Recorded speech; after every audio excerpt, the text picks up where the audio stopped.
Hello everyone, this is Dr. Sukhada Akole and today we will be talking about prokaryotic cells, structure and their function.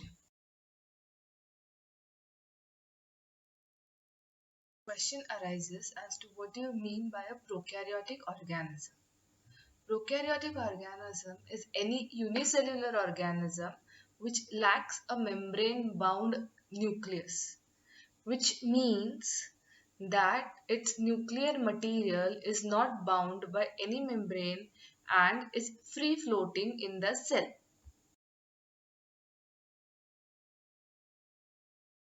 Talk about the structure of a microorganism or a prokaryotic organism. The first thing that comes into our mind is the size, shape, and arrangement of those microorganisms. Now, when we talk about the shape, there are basically two kinds of shapes that are seen in nature. One is a sphere, which we call as a cocci. Another one is a rod shape, we generally call it a bacilli. Basic two shapes in prokaryotes, that is sphere and bacilli or cocci and bacilli, come with a variety of arrangements. Like for example, you will have divisions in a single plane in case of cocci. You can have divisions in multiple planes as well, forming a cluster. In case of bacilli, one can have mycelia, one can have pili.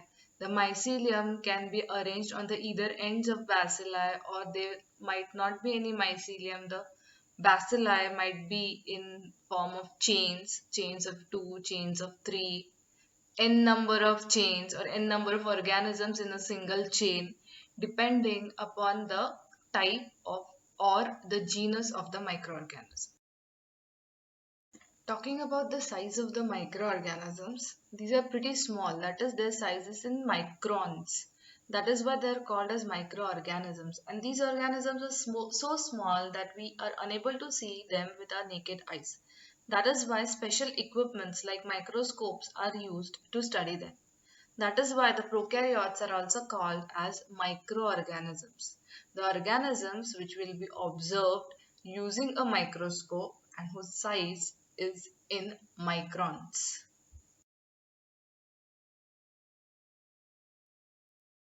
Like any other microorganism in this world, or like any other organism, these prokaryotes also have various different parts in them. These are called as structures.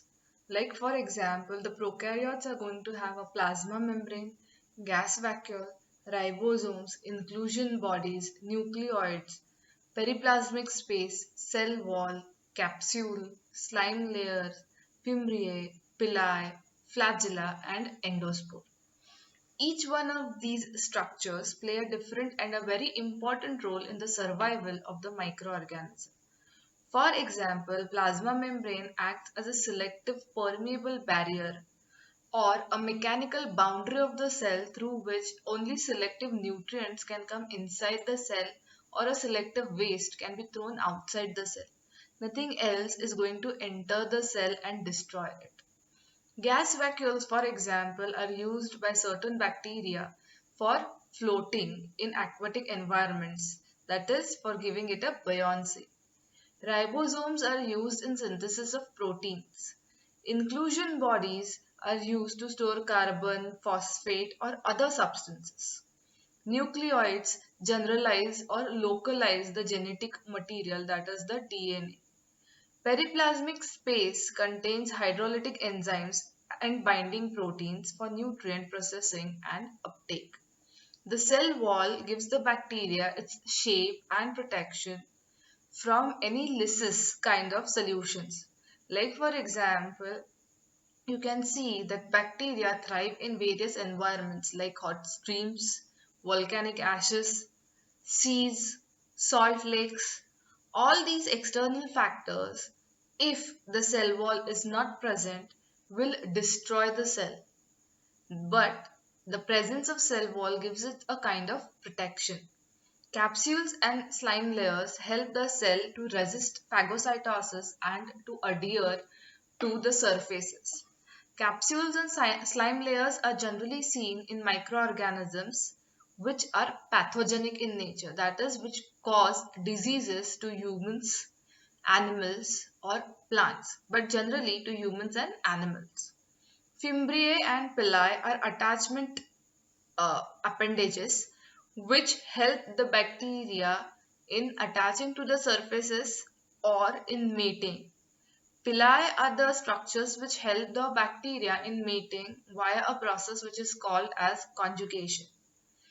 Flagella helps in the movement of bacteria. Now, not all the microorganisms or not all the bacteria are motile, but those who are motile have flagella either at the end or throughout the cell so that it can rotate in any direction and move. And finally, we have an endospore forming bacteria, or we have endospore as a structure which helps the cell to survive under harsh environment.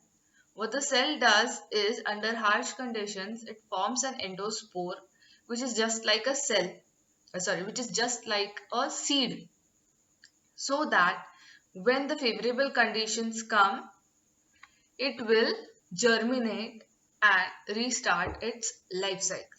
So these are all the prokaryotic structures, or these are all the functions of the prokaryotic structures in short.